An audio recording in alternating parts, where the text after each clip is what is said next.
Speeding. Speeding. Speeding. 5, 4, 3, 2, 1. The world is changing faster than ever. What used to take decades is now taking years or even months. What you see right now is the illusion that people have had for many decades about the workplace being this secure place to work the rest of your life. For the first time in the history of our nation, our children will not do as well as us. We've seen our friends get laid off, we've been laid off, we've had our pay cut. People are overworked and underpaid. They seem to have less time and less freedom. They live under constant pressure. This is going to be forced. And so even if your employer loves you, they may have to cut you. There's something wrong that on Monday morning, the heart attack rate increases by 35%. Technology is accelerating, job security is declining. It just doesn't seem like the old models of making a living are as reliable as they used to be. Every aspect of our lives, there's a better way out there, but we're still doing it the old way. We live in the greatest country on the planet, and there are a lot of people sitting around complaining and being cynical. Like everyone's whining about this old model, and I'm like, why don't you leave it? Look at all this over here, look at all this opportunity. Since so much of our lives revolve around our work and the way we make our living, many people are thinking there just has to be a better way. The biggest challenge facing our world today is not making money, is what are we going to do with all the displaced, unemployed people? People are afraid that they're going to make the wrong decision. People are afraid of the unknown. People are afraid that maybe I don't have the skills. Hey, sports fans, industrial age is over. It's dead. It's dying. That's why going to school to get a job is an obsolete idea. A steady paycheck is an industrial age idea.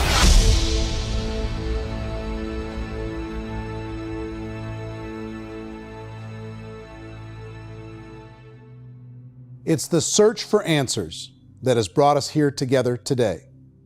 My name is Eric Worre, and for almost 30 years I've been an entrepreneur, struggling at times, but ultimately succeeding. As a best-selling author, speaker, and business owner, I've spent my entire career helping millions of people around the world to become entrepreneurs. And I believe strongly that there is, in fact, a better way when it comes to how we make a living. The career landscape has changed dramatically, and many are still working in a model that is completely out of date. What worked for previous generations isn't working as well for people today. In this film, we're going to explore 3 important questions. First, what's really going on in our working world today? Second, in this new economy, is it better to become an entrepreneur, or is it safer to work for someone else? And third, if a person decides to become an entrepreneur and start their own business, how can they do it without taking on massive risk? To help in this journey, I've brought together some of the greatest experts and thought leaders in the field of entrepreneurship to share the real facts with you. My intention is to give you new information that will allow you to make choices that are not limited by an old, outdated model. Let's start by understanding what's going on in our working world today.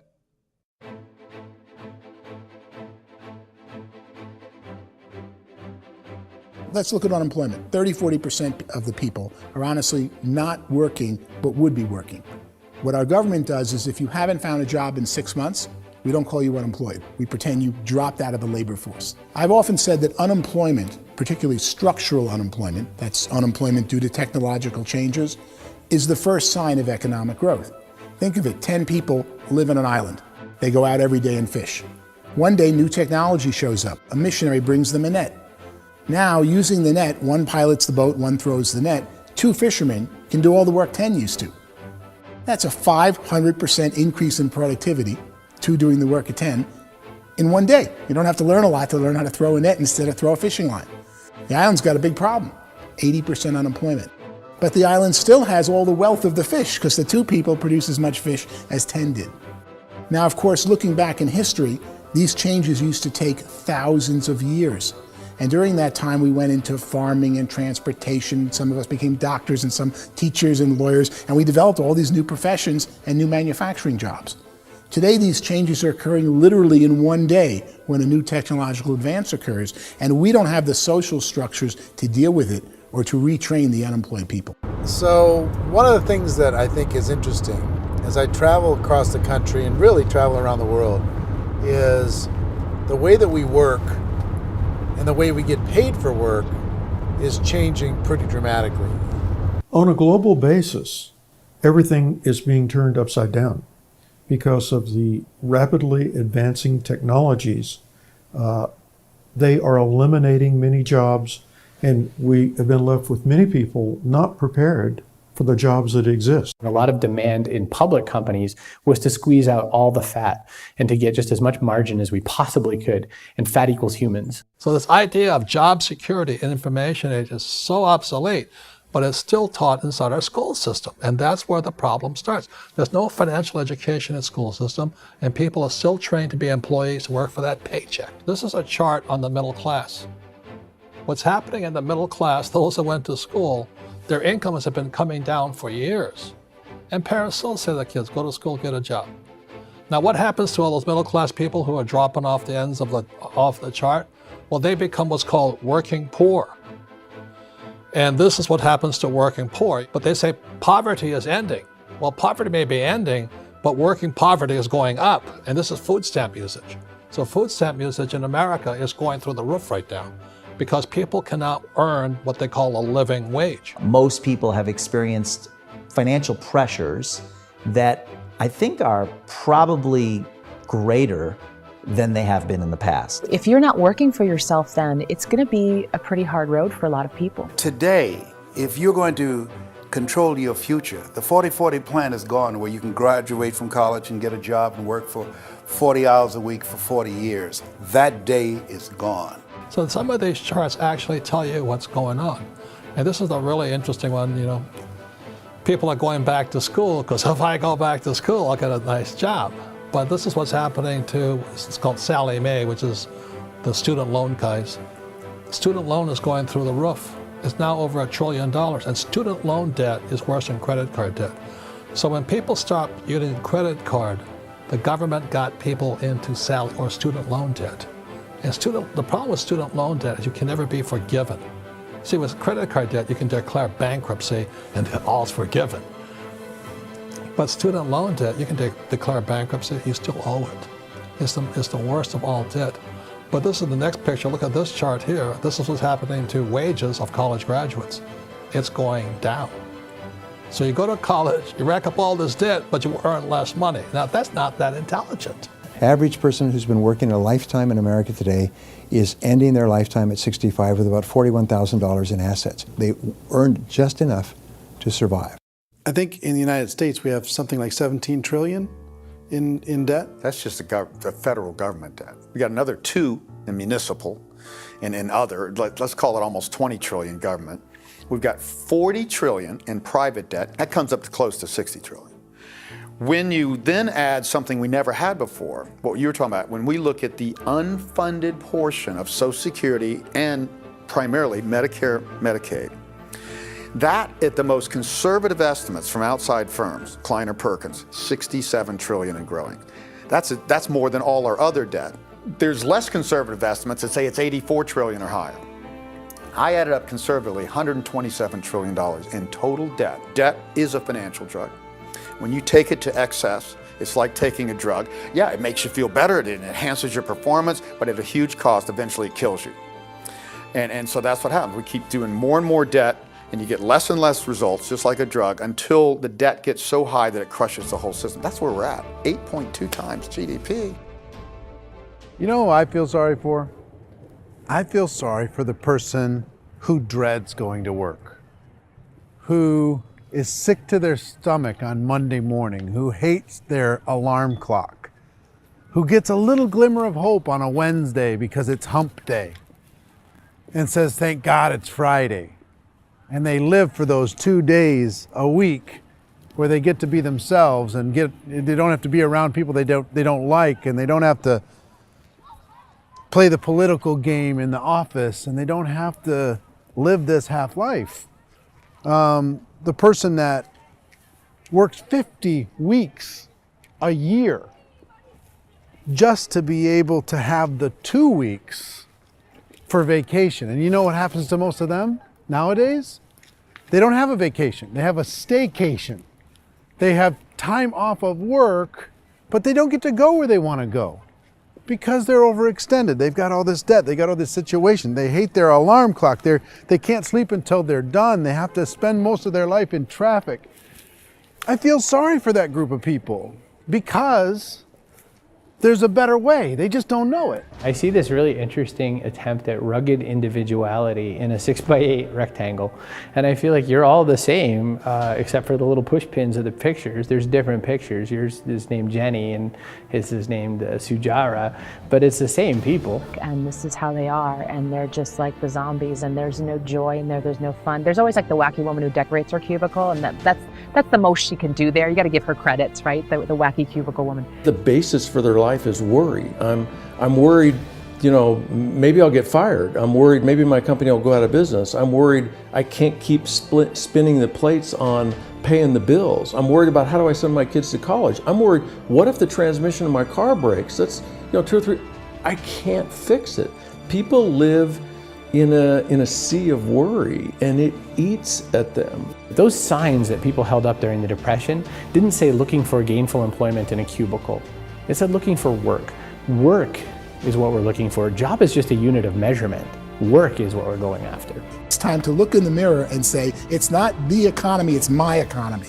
It's my little world of where I am. I need to improve. I'm not going to wait for the economy to come back because frankly, the economy is doing great in this country. So I'm here on Wall Street, the financial center of the universe, the financial capital of the world. This is where most people's money goes to at least be held for a time, right?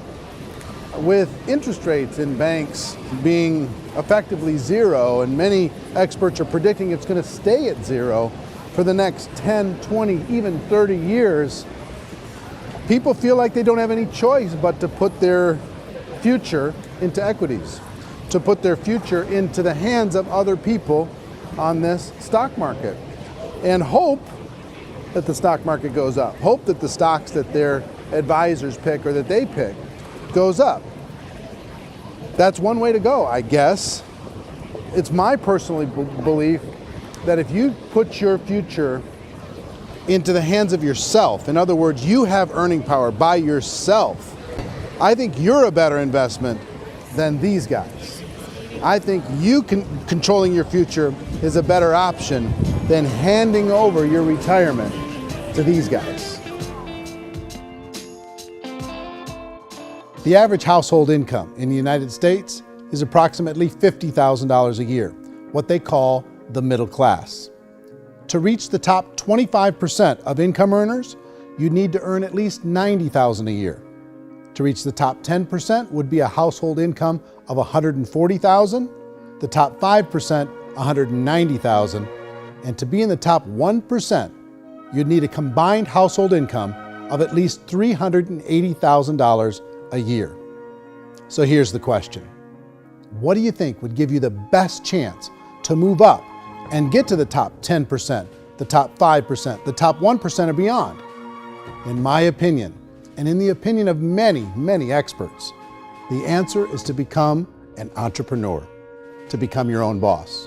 I think you have to be a business owner. I can't, the only time I ever say to someone it'd be great to be an employee is when they've already told me they've surrendered. I only tell people who are wounded spiritually that they should be an employee. And it's that feeling that you get when you pick up the backpack off the little Cub Scout and say, "Don't worry, little guy, we'll get you back to the camp." It is in no way a kindness when I tell someone they'd be a great employee. The other status symbol really increasingly is lifestyle. And people can own their own business, maybe even work out of their house. That, I tell you, people admire that, like, gosh, I wish I could do that. The spirit of the entrepreneur is to be a risk taker and to be resourceful and unstoppable and to have a vision of yourself beyond where you are and not willing to settle for life as it is. Think about the great entrepreneurs. They're visionary. They have heart. They're willing to do today what others won't so they can do tomorrow what others can't. Personally, I don't think of the new economy, the old economy. I create my own economy. The entrepreneur's in control. I decide what the economy is going to be like. In the world of entrepreneurship, there are no limits. You can make as much as you want, depending on how much you want to work and how smart you are and how great a team you put together. There's no more lifetime rewarding business than being an entrepreneur. Why in America, where anyone could be anything, would people want to give up their freedom and become effectively a modern day slave, told shut up and be here every morning at 7:30, leave at 5:30, and do what I tell you? If people decide to become an entrepreneur and work for themselves, they have some traditional options, but they're riskier than you might think. Any kind of a retail business, retail build-outs is extremely expensive. Even just these small little yogurt stores where they're putting little yogurt machines and you get all the different flavors, you're spending $200,000, $300,000, $400,000 to open a yogurt shop. I would love to buy a Dunkin' Donuts, but it's $500,000 or so to start. I don't quite have that just in case money. Risking lose it all, and most guys do 2 or 3 times, and even big guys like Branson, because I'm such a fan of his, half his companies don't work. If you make $1 million, your problems are going to go. If you make $1 billion, your problems are really going to go. Just the opposite. You and I know when you're making $1 million, you get $1 million responsibilities. You make $1 billion, you got 1,000 times $1 million responsibilities. And most people say, I'd love to be my own boss. 70% of Americans would love to be their own boss, according to recent polls. But they don't know how to get there. Because what are you going to do? One, you could buy an existing business. If somebody's selling an existing business, you have to ask why. Usually because it's probably hard. It's probably not making as much money as they hope. 2, they could buy a franchise, a little less risk, proven system, but it's expensive to be able to do that. 3, they could start something from scratch. And that's where a lot of people feel like, I don't have the chops to do it. I don't have the money, I don't have the product idea, I don't have the expertise, I don't have whatever it's gonna take to be able to get there, and I can't risk my family to do it. So, 4th, they could become an investor. A lot of people in this town invest to try and figure out a way, but you gotta be pretty smart with that game too, right? Venture capitalists, who are the very best and most sophisticated in investing in new breakthrough businesses, make it on 1 out of 11. That means 10 out of 11 are mediocre or fail. Most of them fail. That's the risk there. An angel investor is lucky to get 1 out of 15 or 20. A business is a team sport. Like, I have to have accountants, I have to have engineers, I have to have system designers, I have to have sales, marketing, I have to have accounting, I have to have mission statements, I have to have legal and all that. The average Joe Schmo, even me, I go out there, I don't have the skills to put a business together. I think the bottom line for the 4 traditional options is they take money, sometimes a lot of it. They take expertise, and they take time. All of that adds up to just too much risk for most people. I bought a business from somebody else and it was a lot of work. And you start wondering, what did I just buy? Because I guess ultimately I own your email list and I just overpaid for it. People that start their own business, they spend a lot of money, they spend a lot of time, a lot of effort to get things started. And the more you invest on the upfront, the harder you typically work at it. Well, I can tell you what the success rate is of a restaurant. What is it? They're crazy enough. About 90% of them fail. About 90%, in how quickly? Year or less. Wow. And if we're talking non-franchise, we're talking franchise, Sure. That's totally different. Yeah. But our students aren't getting franchise restaurants. You gotta invest big money. Exactly. And with someone like McDonald's, you've had to work with the company for a long period of time, really know the To even have a business. chance at investing $1 million. Have a chance, and it's a slim chance. What if there was a way that you had all the proven aspects, the comfort aspects, and you could still control your own life? What if there was both? In other words, you didn't have to create everything from scratch. You didn't have to be a super leader. All you had to do, what if there was a proven product already? You didn't have to create the product. And there's a proven system already, proven training already. Everything except an employer. That was the only thing that you didn't have. Do you think more people would be open to working for themselves in that environment?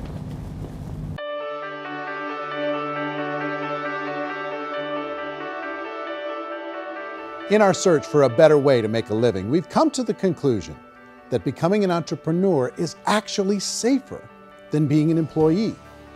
And through our look at the entrepreneurial options, one particular path kept coming up from expert after expert. And I think most people will find it surprising because it's certainly a non-traditional business model. That model is for people to start their own business and become an entrepreneur through the creation of a network marketing business. Some people call it direct selling because the product is being sold directly from the manufacturer to the end consumer, cutting out the middlemen. Other people call it multi-level marketing, or MLM, because there are multiple levels of commissions paid. The most common term today is network marketing, because network marketing best describes using a large group of independent distributors, independent entrepreneurs, to move a product or service more efficiently. So my friend here, Donald Trump, and I, we always write about the network marketing industry. And the reason we support the network marketing industry is because it really is a business school for entrepreneurs. Because most people come out of school looking for a paycheck. Oh, that's terrible. I went to network marketing like that. I think if it didn't exist, we should invent it. It is that good. I think direct selling is a great way to do business today. It's very easy to get into that industry, and you can be self-employed, be in effect an entrepreneur. When we see multi-billionaires adding network marketing companies to their portfolio of companies, that would be a clue. When we see people who are very famous authors and very famous business people endorsing the industry, that would be a clue. These network marketing companies aren't $50 million companies, they're billions and billions of dollars. They lead the stock market, they're major companies. When we're going to get it?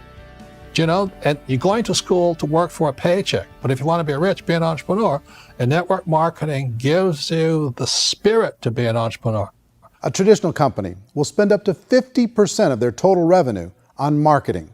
Network marketing companies use a different approach. Instead of having all that extensive marketing expense, they utilize a network of independent distributors to do the marketing for them. Now, why do they do this? First, because word-of-mouth advertising is so much more effective today than traditional media advertising. Second, some products need to be explained or demonstrated, and an independent salesperson can do that more effectively than an ad campaign. Third, it's completely efficient. The company only pays for the marketing of their product if a sale happens and not before.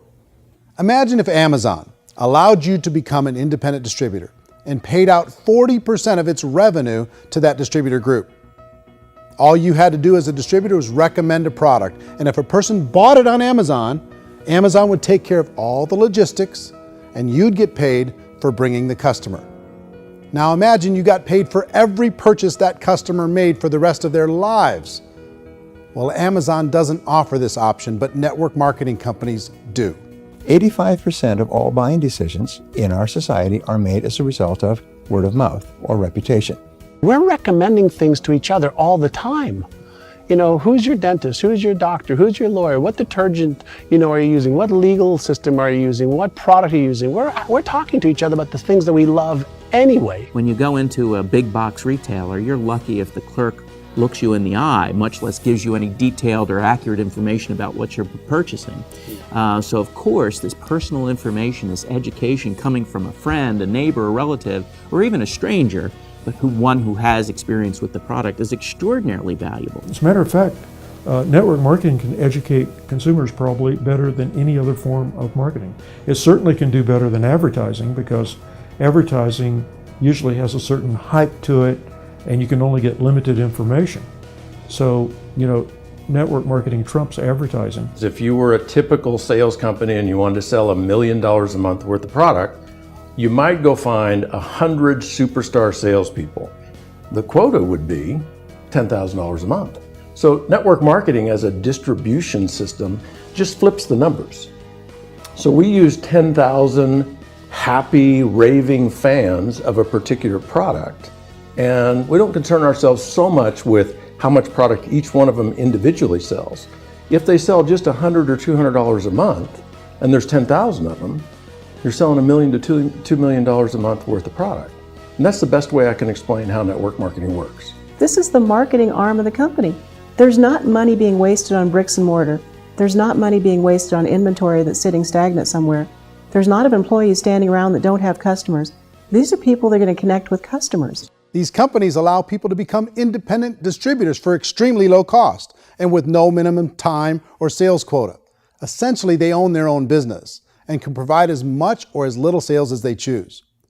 In other words, the distributor gets all the benefits of traditional business ownership without the risk. The advantage of network marketing is the ease of entry, the low risk, and the low startup cost, because almost everything else has very high risk. You can get in for a minimal investment. You're buying into a system that's already been proven, products or services that have been proven to work. The keys to network marketing is providing an opportunity for the masses to get involved, providing an opportunity for the average person who doesn't have the resources to start their own business. All of this so far is fairly straightforward, but network marketing offers another benefit, and it's this benefit that makes it so interesting for entrepreneurs. Network marketing allows a distributor to build their own network of other distributors and then compensates them on the sales created by that entire group. Direct selling is, at its base, very simple. It's the sale of a product or service to an individual on a face-to-face, one-on-one basis, just the way we're talking right now. But there's an important element as well, and that's the offering in conjunction with that sale of product, the offering of an opportunity for someone to make something of themselves. No matter what your social status is, no matter what language that you speak, I mean, look how many unbelievable people are becoming successful that speak every kind of language out there. What an awesome gift to give the world. Instead of having to work your way up in a system and prove that you could be a sales manager, they just decided everybody can be a sales manager. Everybody gets to build a sales team from day one. And so what that brought into the system of growth as a direct selling company is the concept of compounding or geometric progression. Because now you can actually grow sales force very quickly because everybody is enrolling people in their own sales force. People who are like, oh, this is weird, I'm building a sales team. Or what do you think you do at a regular company? How do you think a regular company works? Network marketing is the only industry that doesn't say your past determines your future. It looks at your past and says, okay, now what can we train you to do so you can have a great future?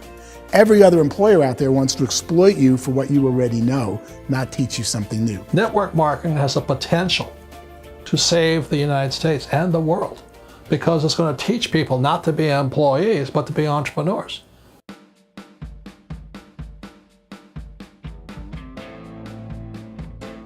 According to the Direct Selling Association, if you add up all the network marketing companies around the world, they combine to do over $178 billion a year in retail sales. To give you an idea of how big that really is, the NFL, the National Football League, does approximately $9 billion a year. The music industry does a little more than $16 billion a year, and the movie industry does about $80 billion a year. Using a conservative average, network marketing companies pay their distributors about 40% of that $178 billion in the form of commissions, which adds up to more than $71 billion a year. That's almost $6 billion a month. It's almost $200 million in commissions every single day. So it's certainly working, and people are making serious money in network marketing. With the growth of the direct selling industry over the last 10, 15, 20 years, we've seen a broader understanding of the channel. We have seen more and more people getting involved in the business, so our penetration in the marketplace has increased, and thus the understanding in the marketplace of who we are has increased. And we've seen non-direct selling companies look at the direct selling model and say, something's going on there. People are making money, companies are being profitable, individuals are being motivated, product is being delivered to market. Maybe we should explore this. Some people think only the people at the top make money. Well, let's take a look at that as well. In the network marketing profession, there are roughly 500 people in the world who earn over $1 million a year. If you round that number up to $2 million a year, that adds up to about $1 billion a year. That takes the $71 billion paid out each year down to $70 billion. So where does the rest of the money go? The vast majority goes to part-time people making anywhere from a few $100s a month to many thousands of dollars a month. It goes to people who choose to make it a full-time career move and earning even more than that. Every day, people are using the money they earn through network marketing to pay off debt, have more fun, and improve the quality of their lives. Everyone I know in network marketing has been doing that since the 50s. They go to work when they want to go to work. They stop working when they want to take time with their children to have a leisurely breakfast and discuss issues and drive them to school. They go back to work when they get home, wherever they're working out of. The biggest thing that I've seen is people that have become much happier in their life. MLM has probably made more millionaires of more people in more countries, and I've spoken to them in 67 countries, than any other single form of business, starting from nothing. If they have a choice between working a job for the next 10 years or working a network marketing business for the next 10 years, the result of working the network marketing business will be better. A lot of people within the industry go on and make this a career and do extremely well at it. Network marketing has been nothing but good for everyone I know that's been involved with it because they did it seriously and they played full out and they've been very successful. It's been a constant barrage of success stories and people showing off stuff that they got as a result of it. How many people are involved? Approximately 16 million Americans and 96 million people around the world are currently participating in network marketing. And in a recent poll, 82% of those people report a good, very good, or excellent experience with network marketing. So people are happy.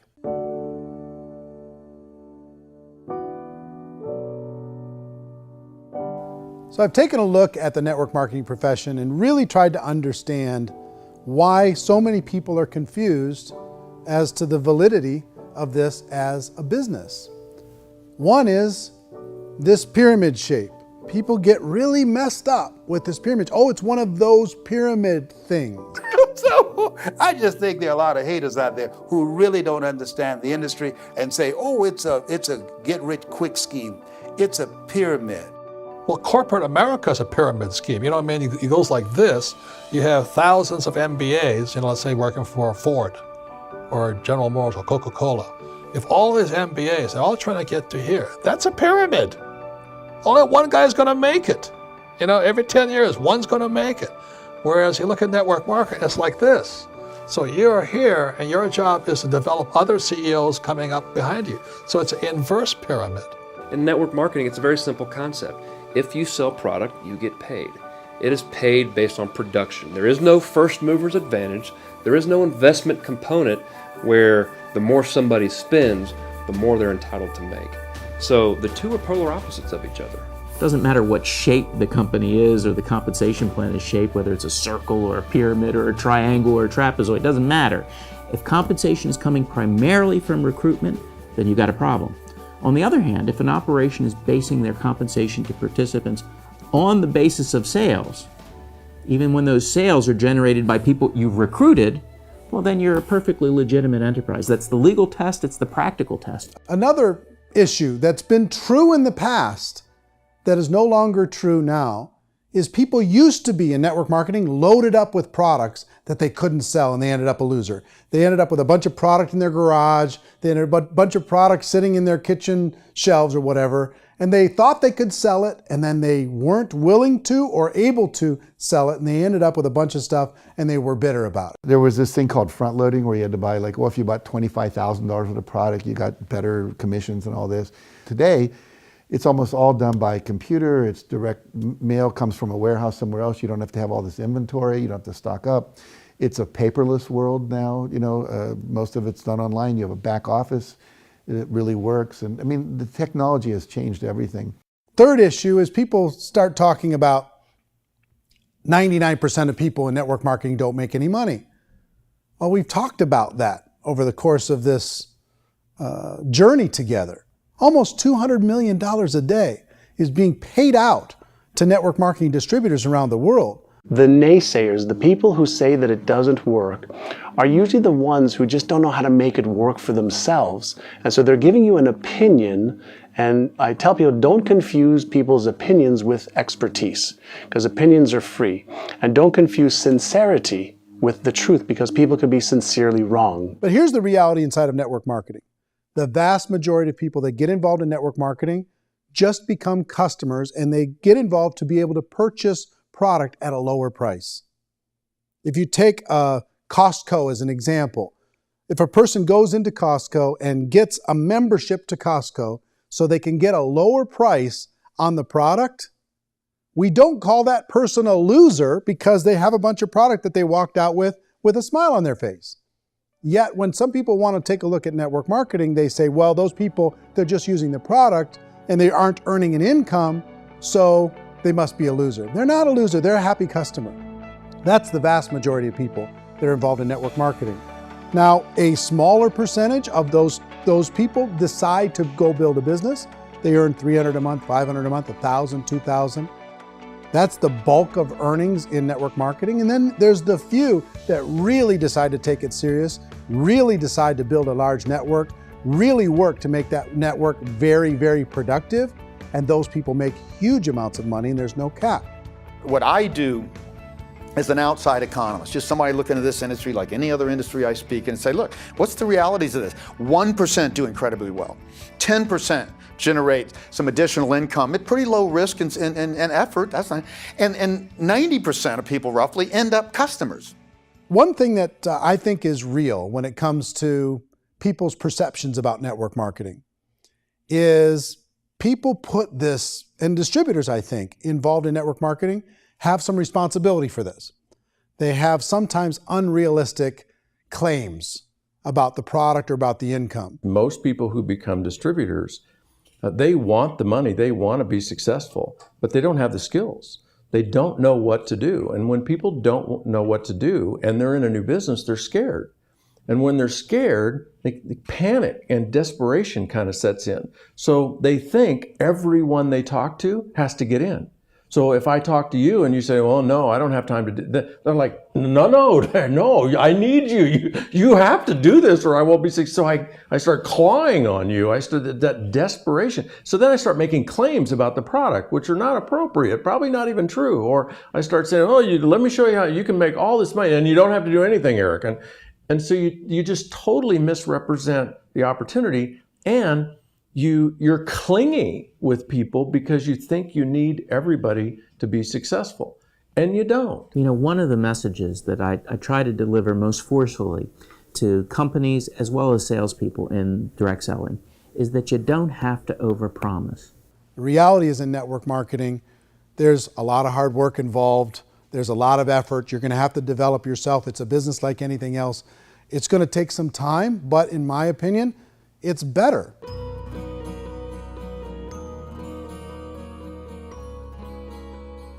It's light years better for people starting today than it was even 5 years ago. I think it's more widely accepted now, and people understand it is a business. It is being an entrepreneur. It is being a business owner. Our belief system is based upon our evaluation of something.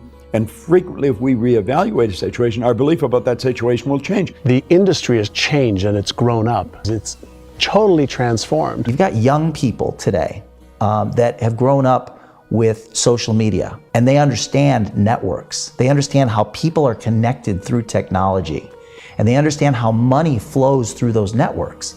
So when they see network marketing, they don't see it the way their parents saw it. And we've all learned, the larger industry that you represent, has all learned from those mistakes and flaws and errors that have happened early on. Early algorithms didn't work the right way. That's all fixed. It's like when they design a computer program, they design the program, then they run it, and then they go back through and they debug it.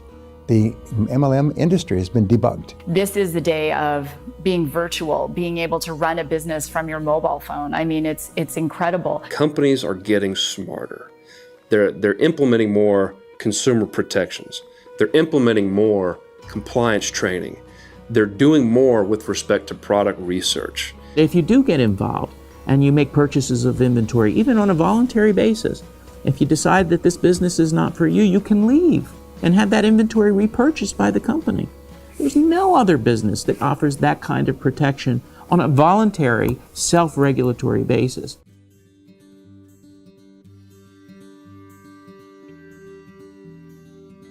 If you decide to look further into a network marketing business in order to generate more cash flow for your family, I would recommend reviewing the following 4 elements.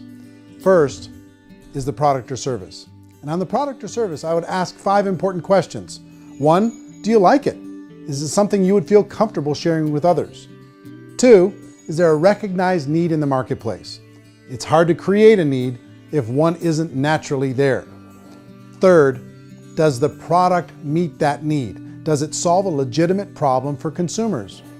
And 4th, is it priced to sell? Can it compete in the marketplace? And 5th, is it priced for profit? Is there enough margin for the company and the distributor to be able to generate income for the long term? If you can answer the questions on the product to your satisfaction, the next element to consider is the company itself. Is it well run? Do you believe in the founders or the management team? Do you feel they have what it takes to go all the way? See, it doesn't matter how good the product is if the management can't take care of the company. Good management can change with the times. They can handle adversity. They can make good decisions. Make sure you choose a company that can serve you for a long time. The third element to consider is the compensation plan. And with that, there are 3 important things to look at. First, a brand new person needs to be able to generate some money fairly quickly. It may be an obvious reason, but you can probably imagine the ripple effect of a distributor getting involved and having even a small victory fast. That can only help with the overall success of the organization. Second, a person should be able to develop a moderate part-time income in a reasonable period of time. As they develop their network and as their sales grow, they should be able to enjoy more benefits. And third, for the people who are really serious, for those who decide to really go pro in the network marketing profession, there should be the possibility to make a serious full-time income if they work hard and are committed to developing their skills. If you're comfortable with the product, the company, and the compensation plan, the last thing you should look at is the support that will be made available to you. Does the company have a website? Does it have a solid online reporting tool? Do they have comprehensive training available? Do they host events to help you build your business? If you decide to do this, what kind of a support system can you plug into? Choosing a network marketing company is a personal decision. But evaluating the 4 elements of product, company, compensation plan, and support is a great place to start. Is the company promising that you're going to get rich quick or that you can make a lot of money without a lot of effort? That's a red flag. Is there a product that you really believe in that you think can be sold? Or are you being told by salespeople or the person who's trying to recruit you or by the company itself that don't worry about the product, all you have to do is recruit other people into the business? Red flag, warning sign. If you're hearing that, take a second or even a third look. Get to know the customers, the products, the business, have some success, and see where the opportunities might take you to move up in the organization. You want to find out how concerned are they about my education, my training, and my development? Is there a space for me to grow? Most important question. Learn everything that you can about the product. Make sure it's something that you believe in, and learn everything you can about the industry and work that system. You have to be very passionate about whatever that company is doing. I would get involved. You can always test drive anything, the product, the service, the community, and then lean into it a bit. If it feels good, then lean into it a lot. Behind me is the Lincoln Memorial.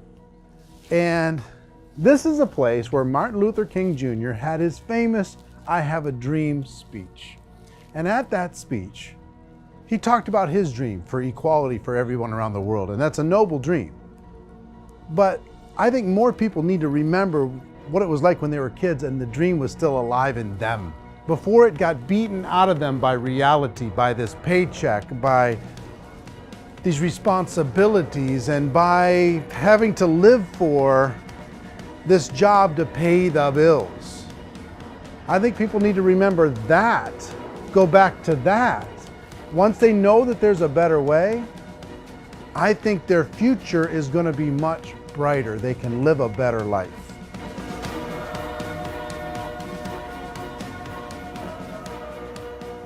So if you're considering getting involved in a network marketing company, let me offer you just a few pieces of advice. First, network marketing isn't perfect. It's emotional, it's challenging. Like any entrepreneurial venture, it can have its up days and its down days. But if you have an entrepreneurial bone in your body, it's just better. Second, if you're gonna do it, decide to be professional. Decide to go pro. It's better to do that than just be this amateur sticking your toe in the water. Third, as any professional, you're gonna have to learn some new skills. And I promise you, inside of the network marketing profession, they're not too difficult to learn. Fourth, like anything worthwhile, it's gonna take some time. Don't expect that you're gonna get to the finish line right out of the gate. And fifth, it's worth it. It's worth it to be able to take charge of your life again.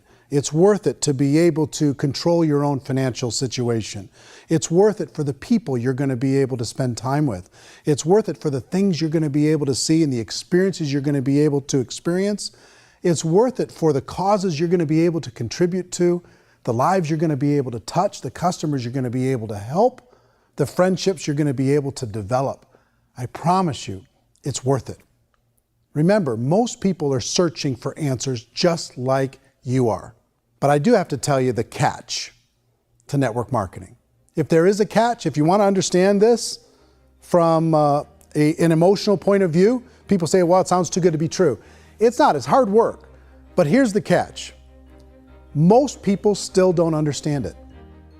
So you're going to have to endure the loss of social esteem from ignorant people. The uneducated will think less of you. Now, if you can handle that, you're on your way. If that's going to destroy you, you know what? Entrepreneurship in general probably isn't in your future. If you can face that catch, you can become unstoppable. I want everyone to really contemplate this if they're not in network marketing. You're in a job, you probably have a mortgage, you have rent, you have debt, whatever's going on. You're in a prison. You work just hard enough to keep them from firing you, and they pay you just enough to keep you from quitting. Come on! I've been there, done that, and bought that t-shirt. In network marketing, if you run into failure, it's really just a homework lesson for yourself. There's no one to blame. You really have no excuse not to be successful. You just don't. People don't want to hear that, but there's so much available to you. If you want to be a good network marketer, be a student to the people above you, be a fellow traveler to the people on the same level, and be a teacher to those below, and know when it's appropriate to do which. People who are not afraid of asking people to buy things, or not afraid of persuading people with the chance they may say no, these people own the future. Nothing happens until something moves. So you got to go move, you got to go do something, or nothing's going to change in your life. In the beginning, you're going to do a lot of things that you don't get paid for.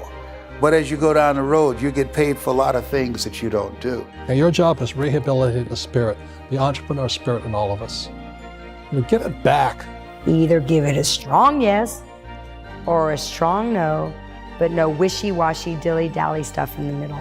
There's dreams and there are nightmares, but I believe that the biggest nightmare of all is when you don't pursue your dream. You're going to see some monumental growth in this profession. It's an exciting, exciting time to be involved with the network marketing profession. The next 10 years, I see just exponential growth. When that tipping point comes, it's not a matter of asking somebody, have you ever heard about network marketing? You're really asking them, which company are you building your wealth in? We are here to fix the world, to improve relationships with other people, to improve other lives. And the real reward comes as an entrepreneur in any level from teaching somebody something and watching them soar. There is no greater reward.